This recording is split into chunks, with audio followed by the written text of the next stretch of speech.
But that'll happen.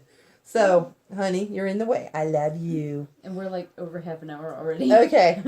So, there's physical reasons that people can look at it as, okay, stop that. As, people might be prone to vampirism. I mean, TB. Yeah. TB, people are coughing up blood, so there's blood around their mouth. So people would think maybe it's a vampire, especially in Victorian times. Yeah. But a couple of more recent cases, we have the one guy in Germany who went around and drank people's bloods. It's all in here. Yeah. George High is his name. Yeah. He started in Sussex, England. And then my favorite one was that one guy in California. Let's see if I can find him. Where he went around to different houses and would check doors. Oh my God. And if somebody's door wasn't locked, he would go in. He killed a bunch of people. Lock your doors. Stole a baby. And what he was doing is he was drinking their blood.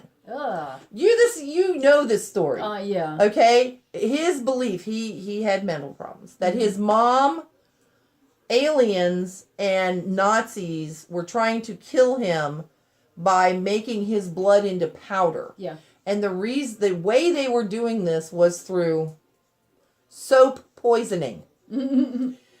So somebody asked him what soap poisoning was, and he's like, you know how you have that bar of soap and you flip it over and it's got that gelatin on it? Oh, geez. That's the poison. That's great. And it was turning his blood into powder, so Yeah. he had to drink this blood to replenish his.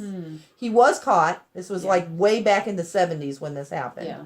But there's still cases of this going on. I'm trying to find the list. But there's like Countess Bathory. Right. Yeah, and then the vampire killings. What was that? Rod Farrell.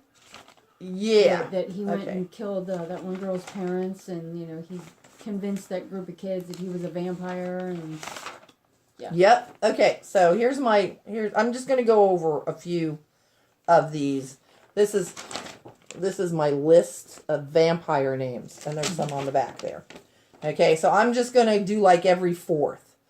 So we have Odds, which is West Africa. We have Hanya, which is Japan.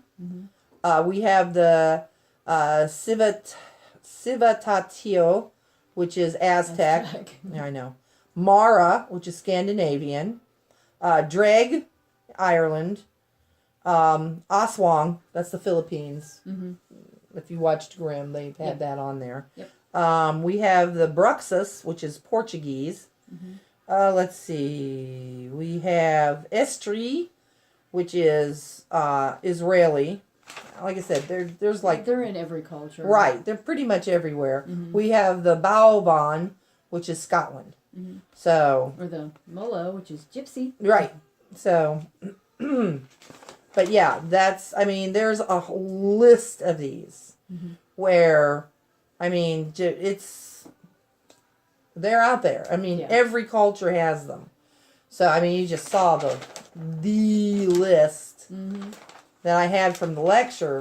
So, and in psychic vampirism, it's somebody who essentially manipulates and draws energy off of you and uses you and manipulates you for that energy. So if you're ever around somebody and every time you just feel absolutely drained. Right. They may not even know they're doing it. Most of them do. Yeah, but unfortunately, most of them do because they are manipulators. And one of the main things that they use is sexuality for the manipulation, because sex throws a lot of power off, a lot of energy, and they manipulate people into this so that they can get that energy. Yeah. So we're pretty much going to end it for today. Yeah, we've gone over by quite a bit. Now about 7 minutes. Yeah. But I hope for the most part, I could do like 5 hours on vampires. Yeah. Easily. Yeah. Another one that maybe we should do next week is werewolves. Okay.